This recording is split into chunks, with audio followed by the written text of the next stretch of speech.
Hello, everyone. So my name is Jonathan Barris, and I had the topic of communication disorders in children and how we as future teachers can help these students that have communication disorders and kind of understand them a little bit better so that we can better help them. So first, we're going to talk about what are some communication disorders, and there are a few different things that we talk about. I think a lot of the times you think of communication disorders as speech impediments, but that's not what they are all the time. For example, these are some ones that I found online. There's one that's called a mixed receptive expressive language disorder, which means that there are developmental delays in the child that lead to problems in understanding spoken language, and expressive language disorder, which is the opposite, where developmental delays lead to problems speaking in children. There are speech sound disorders, which are disorders that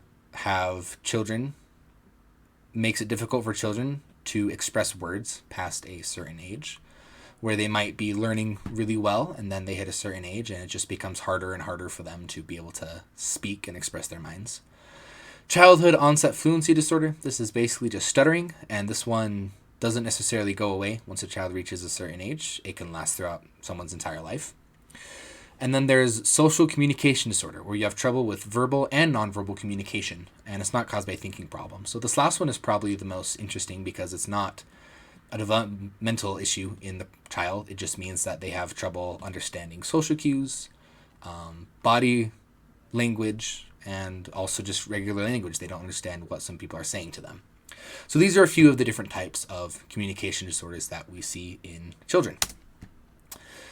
And some of the barriers that you see with children that have these disorders is that communication is one of the key elements of education. We think that we need to communicate with children every day to be able to not only tell them what they need to learn, but students communicate with us to let us know what they're learning and if they're learning at all.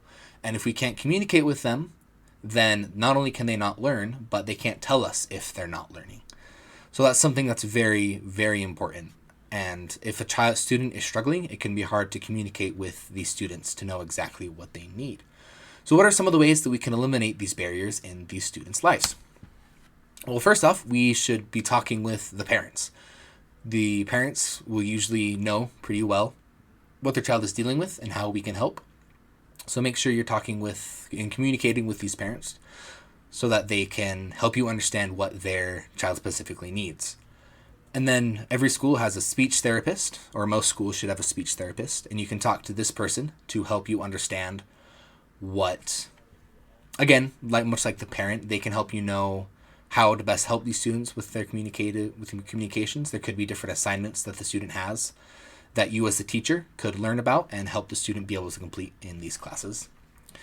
And then the other thing is making sure that there are several different ways to complete an assignment and not just ones that focus on standing up and doing stand-up presentations in front of the entire class or talking with groups or just writing. Make sure that there are several different types of assignments that a student can complete based on their disability. And one of the biggest things that I found is having the student close by your desk so that if they do need help, you don't have to go all the way across the room to help them, but they'll just be right there. And try to make this obvious because it can make them self-conscious that they have a disability and they don't want other people to necessarily point at them and judge them for it. But if you just make sure the student is close by, then you can help them the most with their disability. So that about wraps it up. And just remember that these students, much like every other student in the classroom, they just want to learn.